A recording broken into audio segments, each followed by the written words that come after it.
in New York to visit KPMG, the global professional services company, and we're talking about the strategic issues that are concerning CEOs at the moment. Now, you may think those are pretty constant: beating the competition, boosting revenue, and increasing growth. Well, yes and no, because some issues such as data analytics and digital transformation weren't even on the horizon just a few years ago. Every year, KPMG surveys some 1,200 chief executives on what's keeping them up at night, and the results are in.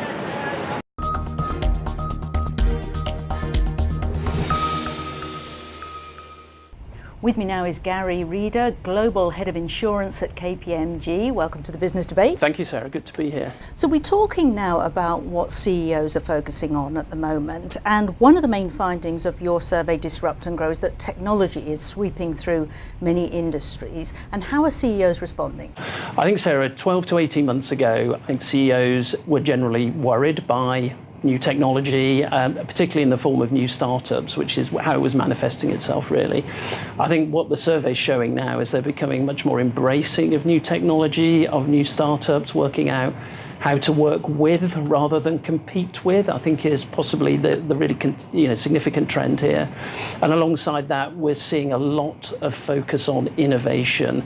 How do we innovate? How do we do things differently to grow? And again, that involves embracing new technology.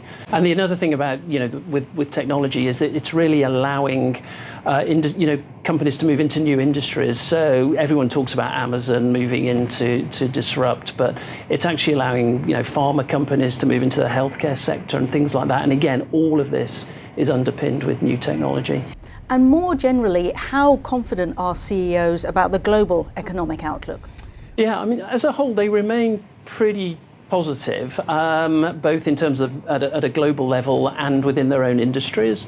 Not as bullish as they were last year, to be honest. And I think there's a number of reasons for that. We've seen some of the geopolitical developments that I think have caused a little bit of uncertainty. There's new regulation that needs to be considered. If you look at the world of autonomous vehicles, for example, they're going to need a whole new sort of regulatory framework in which to operate. It's going to affect the automotive industry, it's going to affect insurance, it's going to affect infrastructure, and I think that lack of clarity is just making certain sectors feel that little bit less confident about the future. But Brexit and maybe Donald Trump not having so much of an effect? Yeah, no, we were surprised, particularly on the Brexit point, that nobody was concerned about the fact that Brexit would have an adverse effect on location for R&D operations, for example. And we've spoken about technology, which is so essential to all business now, but there is a skills shortage there. What are CEOs saying about that? Yeah, a couple of things actually, because as you're right, you see, I'm very close to financial services, for example. A number of the technology capabilities there have been moving to tech companies rather than remaining in financial services. But I think one trend we're definitely seeing is actually around partnerships and collaboration with technology suppliers, so working with to access that capability that you need. And also on the M&A front, actually, seeing organizations go and actually acquire technology capability to again get those capabilities back into their organization. And how widespread is your survey, and do you see any discrepancies between different sectors? Yeah, well, we interviewed over 1,200 CEOs from 11 industries and 10 countries, so very, very widespread. And yes, obviously some common themes, but yeah, within sectors, for example, consumer, retail, banking, were all very much more bullish and positive about growth, for example, and that might be because they've invested quite heavily in technology in recent times and feel they're further up the maturity curve.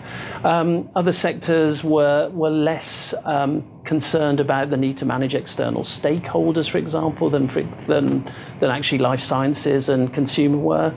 One trend which was slightly surprising initially, 2016, a lot of concern about cyber, which seems to have gone away this time round, and I think possibly because a lot of money's been spent on, trying to protect organisations. But, the sector I look after, cyber's not only a risk to their organisation, it's a big opportunity as well in terms of cyber insurance. And we see a big market growing in terms of organisations being able to buy protection to cover them, not just in the event of a loss, but actually to help them prevent a loss and to remediate if they suffer one.